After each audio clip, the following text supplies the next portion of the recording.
missing one person, though. I at least miss him, and that's Jan, who's actually written the book we're going to talk about. So I think we should give him a big applause and ask him to come in. Jan, please come in. Okay, thank you. Thank you very, very much. I'm so overwhelmed. Actually, I come to think of, I read an article about a person, I don't remember his name now. I think it's the president of the United States, right? And they said that he suffers from not paranoia, but pronoia. And that's a new word to me. And if you have pronoia, you think no one will hurt you and everyone is loving you. And that's what I feel like at the moment. So I'm so happy that you will join me for this release of the books, the digital online release. So I'm so happy. And I hand over the word to you again, Jenny. Yeah, well, tonight is about you, Jan, and you have written your first book. Yes. My question is, how did you come up with the idea of this book, Lead Like a Swede? Well, it's Lead Like a Swede. You have to kind of back up a little because I've never thought of writing a book or anything. Some people dream.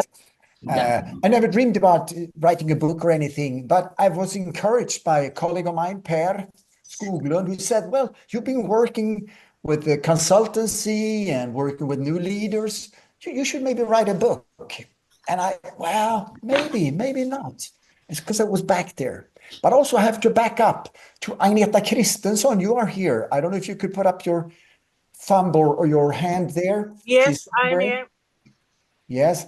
So Agneta came into the staff room for the teachers, I don't know, maybe 30 years ago in Hem. More than 30 years ago, Jan. Yes, okay. That's more. Time is flying, right? Yes. Into the staff room, and she said, I have an idea. I want to train teachers to coach other teachers. Anyone daring do that? And she went whole through this town of Alingsås. And she had met a lady, a Korean lady, she said. Yes. And who was the name of that lady? Inso Kim Berg. Yes, Inso Kim Berg. And she said that was fantastic. And at the time, there was no real term for this solution-focused way of coaching or anything. But she, Agneta, and some other people taught about 12, 14 teachers in Alingsås how to perform a solution-focused coaching. And that's how it started, my way of learning the solution focus. So I'm really grateful to you, Agneta, who dared to challenge the municipality of Alingsås and get us going there. So I'm very grateful for that. Sounds very nice, but I also would like to mention Mia. Do you remember her? Yes. Mia is a very old friend of mine, and she has worked with teenagers with problems.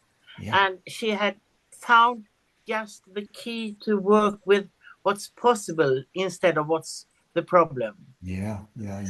So, and you wrote a book about this, right? And so on. Yeah. Okay. Yes. Oh yeah. Sorry for interrupting here, but so this is about solution focused that you started writing about. So that was what you wrote your first book about. But then, what was the first, write the first book? Second book. Yes, it's true. Lead Like a Swede. Yeah, it's true. It was at a conference. I think it was in Liverpool. And I had this Swedish book there, and people said there, when do we get this book in English? Probably never, I said. Probably never. But then it was back here, and I was thinking maybe, and so on. And then the pandemic came. I don't know if Sunny Lee is around here, if she's in here. But are you here, Sunny? Okay, so it's actually a South Korean lady who working with me. She said there is an interest in Swedish leadership. She'd work in Australia, Australia, US, and so on, and Norway and Sweden. So she encouraged me to maybe, if you do twist that book a little and make it more of Swedish leadership, it might be possible. It's interesting. So that's the way it started. She encouraged me, and then I started throughout the pandemic to write 4.5 years ago. Yeah. And you said it took 4.5 years, but what was the process like? Who did you work with when it came to like writing the book, the process of writing a book? Because that's Yeah. not easy, is it? Yeah, no. At very first, I kind of thought, oh, what a publisher, can I get that? And then I had a meeting with Carina Håkansson. Could we spotlight her? Carina, and there you are. And we kind of talked about that. You said you're a publisher yourself. So you said, well, I'm not sure. We have Swedish publishing houses that do global things and so on. So I was kind of a little sad about that. But then when I got home, I thought maybe you could be coaching me because I needed someone to kind of hold my hand through this process. It was more difficult than I thought because the first book I'd written together with a friend, Stefan Arbrat, but this was on my own. So, Yeah. Karina, what was it like working with Jan? Was he very efficient, very stringent, and like doing exactly what you told him to, or what was it like? Well, it was a pleasure to work with you, John, but not all the time, of course. But I attended the Swedish book release as well last week. Last week was, and we didn't go in very much to how to actually write the book or the struggle it is to write the book. And so I tried to, out of my own experience, tried to tell Jan to have a certain routine to decide whether to have once a day or once a week or twice a week, but a certain a time set aside for just writing, and not wait for some inspiration or mood or something like that, but instead have your time. And this is a dedicated time to writing, and no matter really what you write, but you should write. And so I'll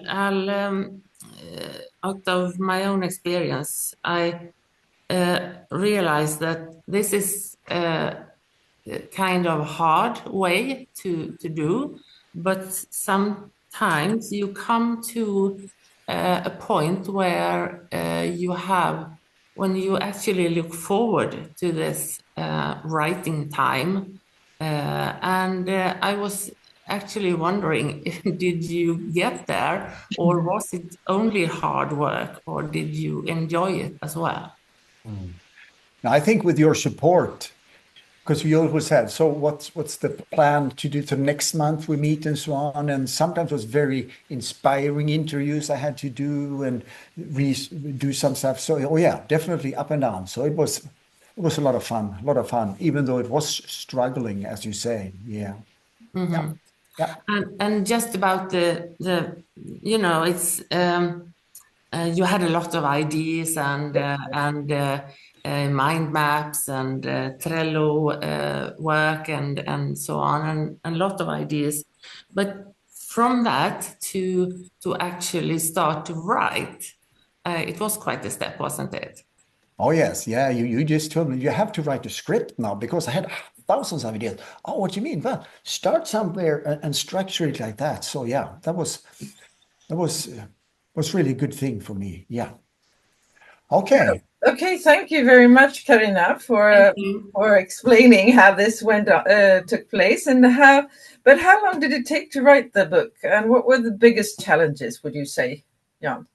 Well, as it always is, to find structure, to even though it was a pandemic, but to get time and write and so on. But after a while, when I was kind of finished, I kind of realized, how do I find a publisher?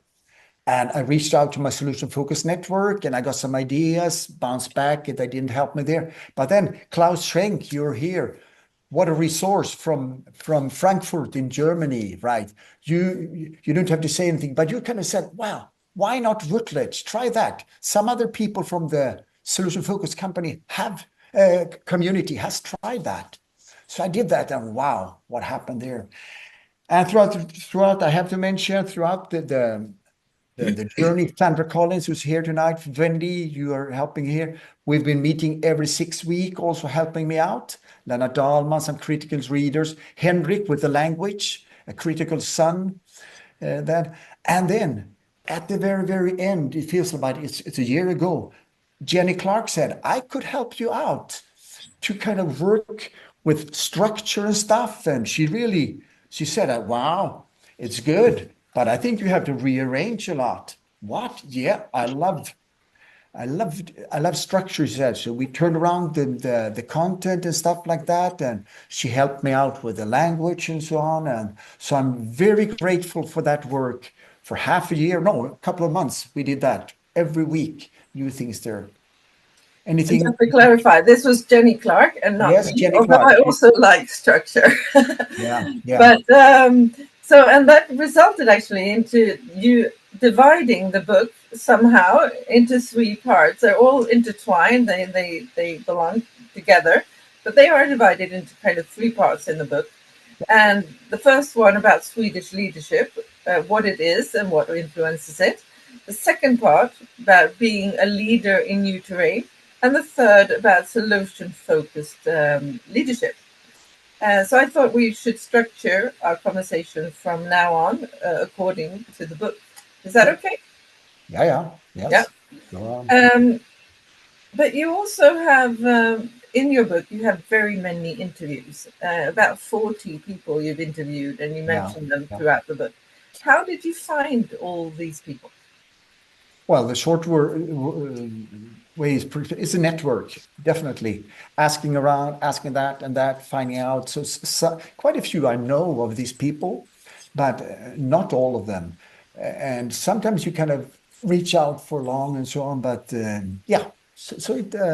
network, I'd say. Yeah. And about Americans, were they very many around? I know you have your son in America, but did you find anyone else there? Well, I was actually looking for describing the Swedish leadership. Should I do research on that? How should I do it? So I interviewed people in different continents, and I thought, US, who can I find there? And sometimes you don't know, just in front of your nose, you have one. So the neighbor, actually out here where I point now, Debbie Lennartsson, she is from the US. She's been working for Oracle and in Sweden, Lindex. And I said, could I interview you? Yeah. So sometimes the people to interview are nearer than you think. So, yeah.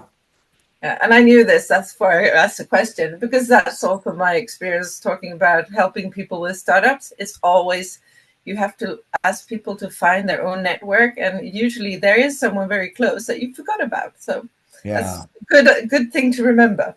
Yes. But back to your book, what is the Swedish leadership? You asked globally who had encountered Swedish leadership, what were their experiences about this, and also Swedish people going abroad, what they experienced, the differences. But what would you say? What's your question again? What is your question again? My question is, what do you find? What is Swedish leadership? Okay, yeah. And what were their responses? Yeah. The interviewees. Very many talked about the flat hierarchy. A lot of people couldn't see who is the boss in the room when there was in a management team. And also giving a lot of people their voice, making everyone heard. I'd say that's big things. Yeah. And now I don't know if we have Ahmad Al-Ahmad. Are you here? I have looked for him, but I can't see his name. I don't know. He actually from Syria, so he was in when we had our book release in Sweden, which was really nice, and he talked about the difference. We're in Sweden. He said in Syria, I remember there are a lot of managers. They tell you what to do, and you do it and get higher paid. But in Sweden, the leaders might say, well, you could do this.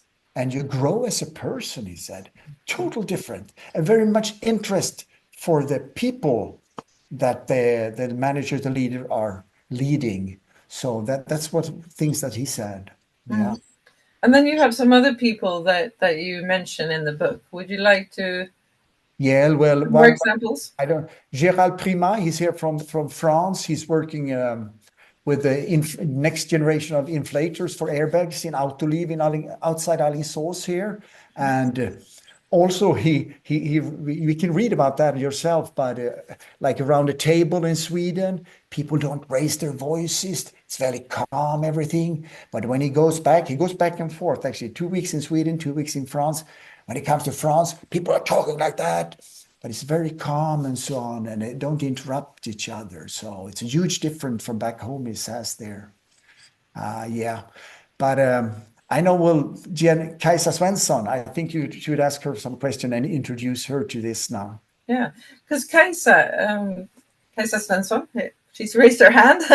She knew I'm here. You've written a whole chapter in this book about Swedish leadership, haven't you? Yes, Jenny asked me to write this chapter, so I work as an intercultural competence trainer, mainly training newly arrived people in Sweden. Out of many has just gotten a new job as the boss in my new department or my new division or so. And Janne, I think, wanted to bring more also the scientific perspective to this issue, not only the experiences of all the people who come here, and they tell us mainly similar things, but we also find in research that this is valid, their experiences. Yeah. And if we talk about that, research on cultures are made on values, because values change slowly over time, not as behavior and trends and things like that. And then there are some things that we talk about in the book too, and you mentioned it, Janne, the egalitarianness of the Swedish society, that the deep value that people should really be equal and that organizations should be as flat as possible. And that has a huge impact on the relationship, of course, between leaders and employees, how this happens. So rather than bosses telling people what to do, a much more coaching leadership. In Sweden, there's the saying that a good boss is sort of like, he's a good boss because he's just like one of us. Sort of one. So there's can be difficulty to see this relationship. Yeah. Another very strong value is the caring values in the Swedish society. And then on the other side would be more competitive values. In a caring society, we believe that the weakest link in the chain need to be fixed, and that's how we move forward. And everyone can come along, be on the boat. Whereas more competitive societies, they believe you should praise the strong, and the strong will become good leaders, and the leaders will lead us forward, and people will follow. So those are also two very different values behind the leadership. And these, of course, combines and can result in a more coaching leadership that Janne suggests also later in the book. Thank you very much. Yeah, and all of you who want to learn more about this and read more, you should read about it in the book, the whole chapter, and learn more about Swedish values. But you said caring, right, Kajsa? And we have someone else here called Stefan Karlsson. I think he's here. Yep. You were manager at SKF, the Swedish ball bearing company, at one point. And there you have an experience about how you worked as a caring Swedish leader. Do you want to tell us about it? Yeah, thank you. Let me start by putting it into perspective. I've been working for Swedish multinational companies abroad for many years. And back in the late 90s, I came back to Sweden. So I basically got a view of the Swedish mentality and the Swedish management style as an outsider. And two things that struck me coming back to Sweden. One is the consensus mentality. This one involve everyone, let everyone speak their voice and basically build a joint decision, making usage of the employees or including the employees. The second aspect that struck me coming back to Sweden is the unions are very, very strong in Sweden, but there's also very, very close cooperation between company and union. It's a kind of a partnership deal there. I came back in a situation where I was requested to reduce our cost and the number of heads in my organization by 10%. That meant 22 people having to leave in different parts of Sweden. So I decided that, first of all, getting very, very close connection with the union, basically agreeing that we have a shared challenge to solve this in as good way as possible for the individual. And then going around, because that reduction was basically closing down our customer service that we had spread all over the country in Sundsvall, Ludvika, Stockholm, Jönköping, Malmö. And I decided to take on the challenge of everyone that is affected have the right to a face-to-face meeting with the manager, discussing the situation. And it was tough. I think it's the toughest situation you can sit in as a manager, to tell good, loyal employees that the company doesn't need them anymore. So there was 22 individual meetings. There was a lot of swear words. There was a lot of hard feelings. There was a lot of crying. But most of these discussions ended up in sitting down and basically sharing perspective of life, backgrounds, what have you, in very, very in-depth personal discussions. I remember I missed both trains and flights because sitting in these meetings where you cannot say that, sorry, I have to break now. It's impossible. You have to let them finish. That's very, sorry, yeah.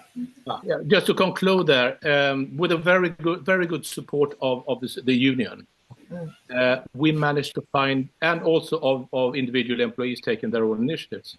But we ended up with 20 out of 22 finding good solutions.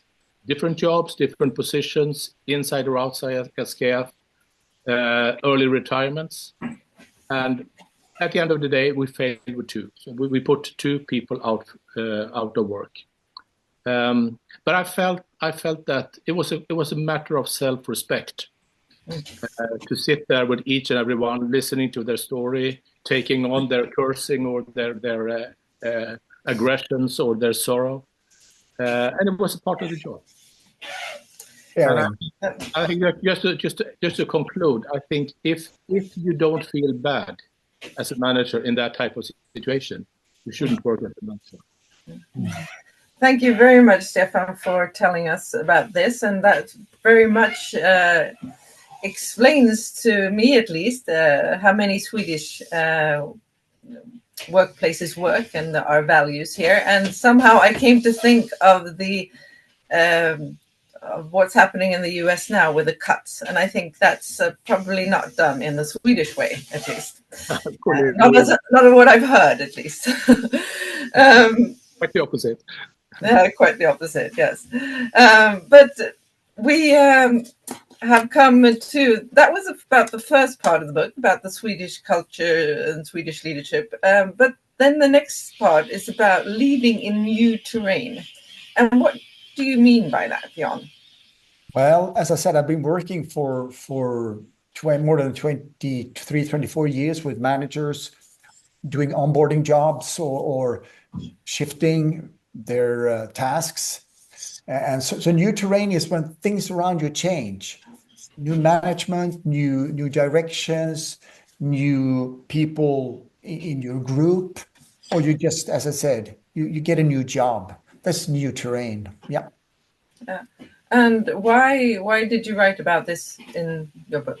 Yes, I said This is I've done it. important. Yeah, I was encouraged to do that, and I thought I knew nothing. I wrote about the imposter syndrome in the book, but people, I was encouraged. There is something there that because it's so important when you change jobs. A lot of people say, "Oh, we lose pace, we lose tempo." So I thought maybe we could help out. If people change, how can you do something good out of that? And it's also part of what you have experience of during your work. Yes. Helping So people in new terrain, right? that's what's in the book, definitely. Yeah. And you have asked many managers to give their best tips. I don't know if Julia Ryding, is she here tonight? I don't think so. No, I think 19 people I asked to give their 10 tips. So it's all over the book there. It's not, as she said, Kai says, not scientific, but what is their best tip? Typical Swedish leaders. One shepherd, a priest working in church, one policeman, one working in a sports club. So very different people giving their 10 best tips for leading a new terrain. Yeah. So how would you summarize that? What are the best ideas for if you are a leader in a new terrain? Do you have if you give your summarize of what they well, I love one answer I got once to kind of read and scan the organization, who is doing what, their positions, their responsibility. That's one thing. But to kind of see behind, under the surface, the culture, that is, if you lead as a Swede, that's very, very important. Asking a lot of questions, not being kind of, I have the truth, this is what you're going to do. And that's a lot of those interviews, they kind of show that, being humble, I'd say, and read the culture, understand the culture to go through. Mm-hmm. But if I was a new leader and I'm new and I need some tools, are there any tools in this book that I could use, or is it just text? Yeah, as a solution-focused consultant or facilitator, you have usually a lot of tools. So I've included that in the book, and I kind of they in time of appearance, when I describe maybe a person I've been working with, I said, and here I use this tool. So in the back there are it's a toolbox. I think it's about 20 different tools that could use for inspiration or understanding or conflict resolution or employee talks and so on. Yeah, so there's a toolbox, definitely. And I found that personally very helpful to find these tools in the back of the book. Yeah. So if you buy the book and you read it and you think, oh, I need something to work with, you have the answer to some of the questions, at least in the end of the book. But this last section then is, I know it's very much into your heart, this part of the book about the solution-focused leadership that you've been working with for many years. Why did you include this in this book?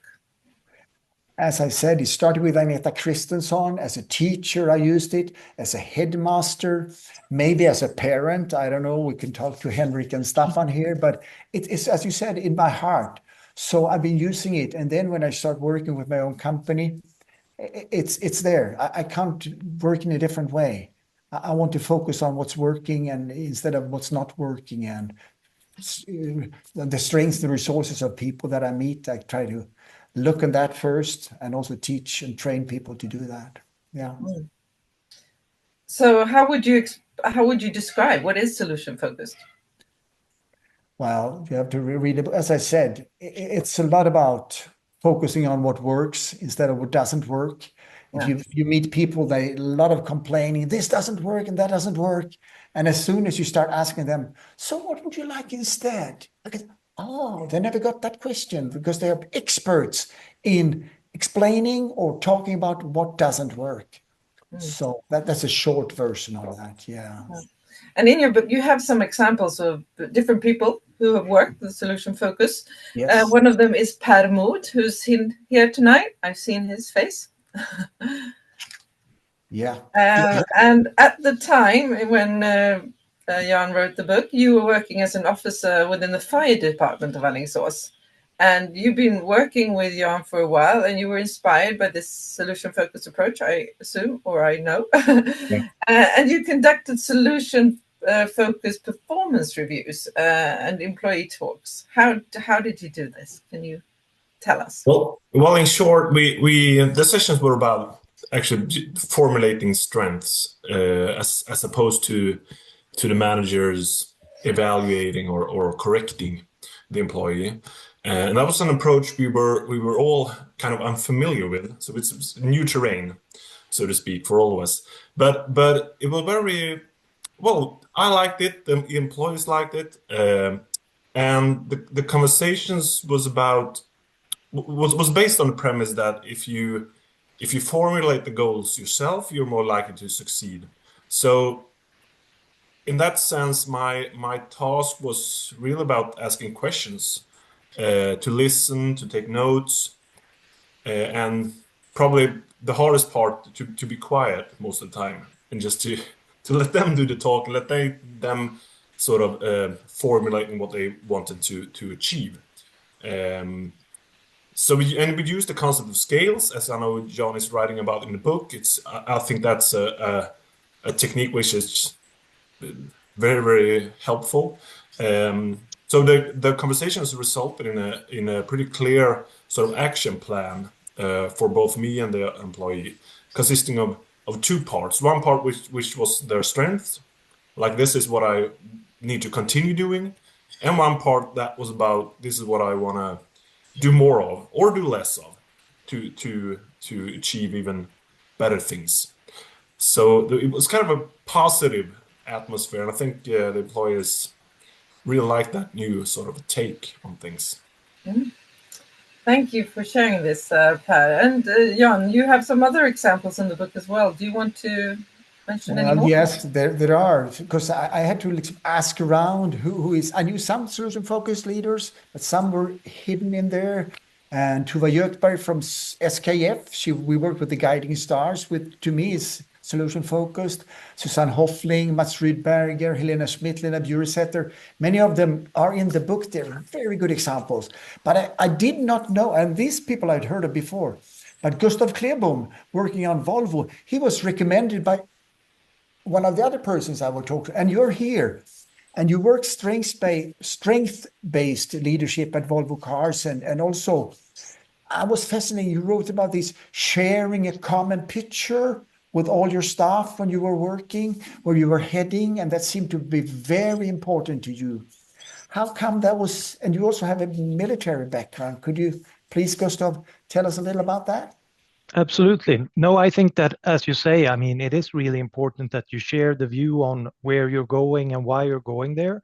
I mean, in the army, it was one thing because, of course, then if the leader fell to the ground, somebody needed to kind of continue what you were supposed to do. But it's not that kind of unlike that in the business as well, because if everyone knows where you're heading and why, they can take the right decisions along the way, and they don't constantly need to go and ask for permission or if they should do this or that. They will be able to act because they know that they're doing things in kind of where you want to go in that direction.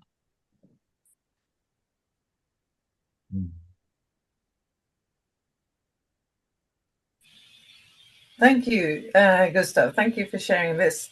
And did you have? I know you had Susanne Hoffling. You always spoke about him, and Katarina Valeria Pettersson. Jan, did you have anyone else you wanted to mention? Well, they had some speeches. They made president's speech. She's not here today, but she was inspired by a solution-focused way of making a speech. She did that, and you can read about that. Matti Ahlqvist, I don't think you are here, from AstraZeneca.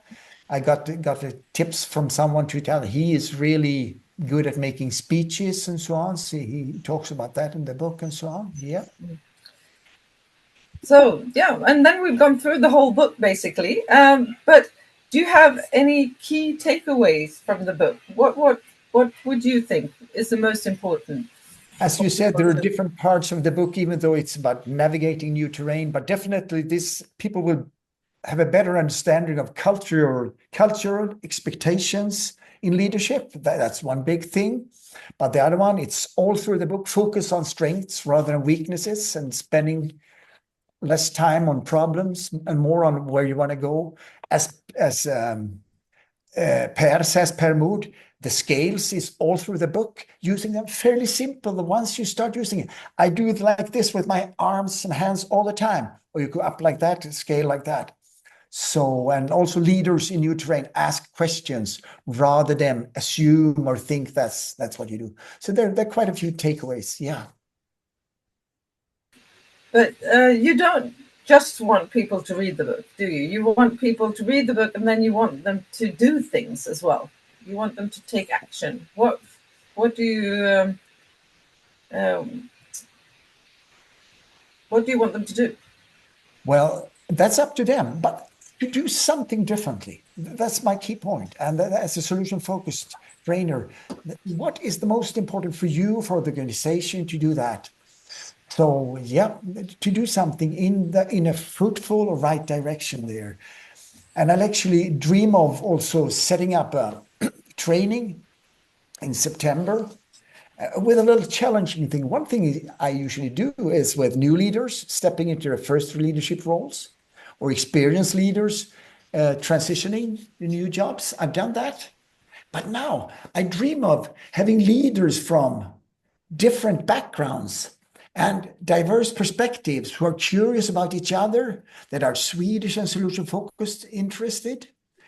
And so that I think I need, you are here, your help. So I will send an email there. See if we can find people, maybe someone in France, someone in England, some in Sweden, interacting there, learning from each other, where the thing is, maybe they first or second year in a new role. And so that's the dream I have. Yeah.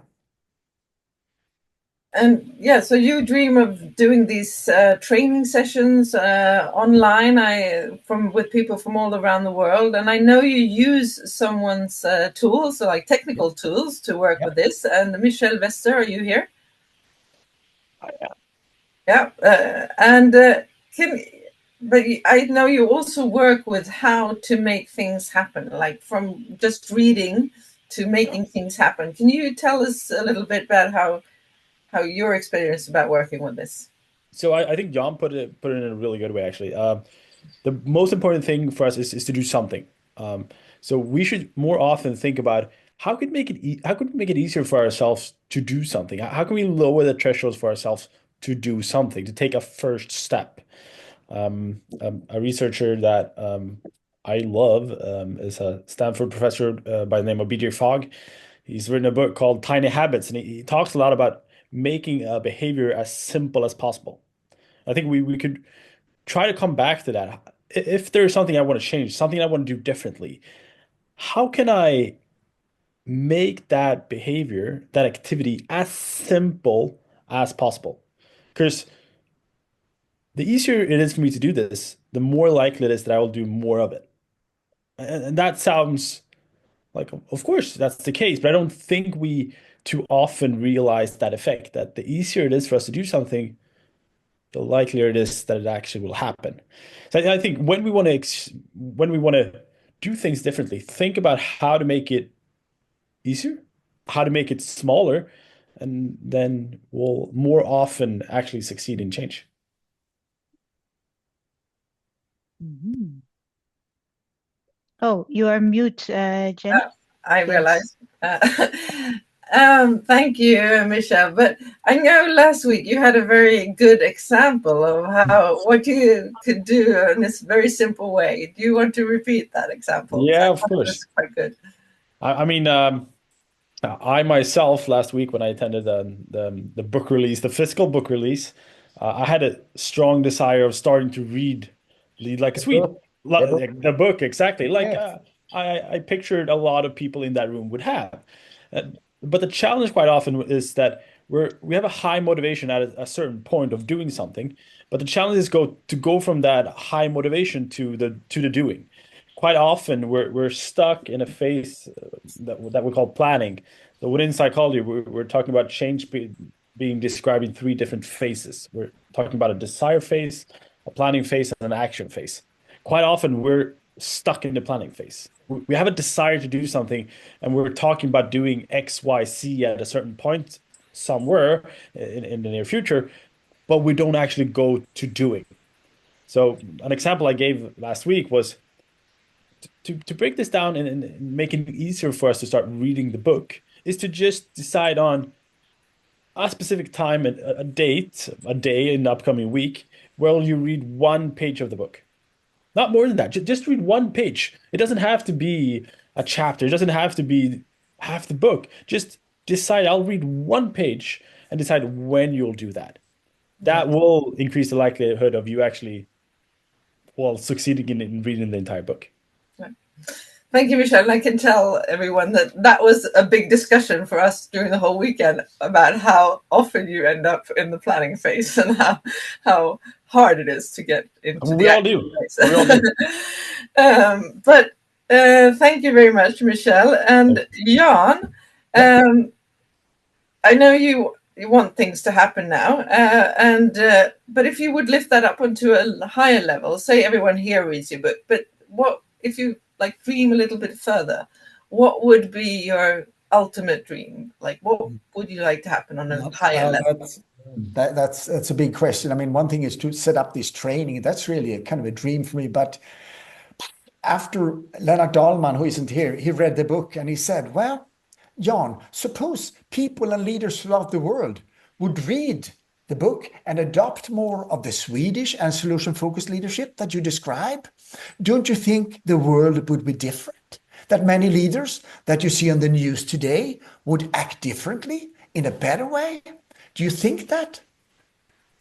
What a question, I said. Yeah, I think it would be a better world we live in if people act like that. Well, why don't you tell people? He said. Well, I probably don't dare and care to do that. So, yeah, that's the way. Well, thank you for sharing this, Jan. And I think it would be a good thing for the world leaders to read your book and see what would come out of that. But for now, we will be very happy if people here read it. And if you think about people who you think might be interested in a training session with Jan eventually. We will now open up for questions. But first of all, I think I would like to thank Jan for letting me be the facilitator of this session. And I would like also to thank Jan for writing this book. I'm not going to applause again. Well, I can applause, but you can't hear your applause. But I think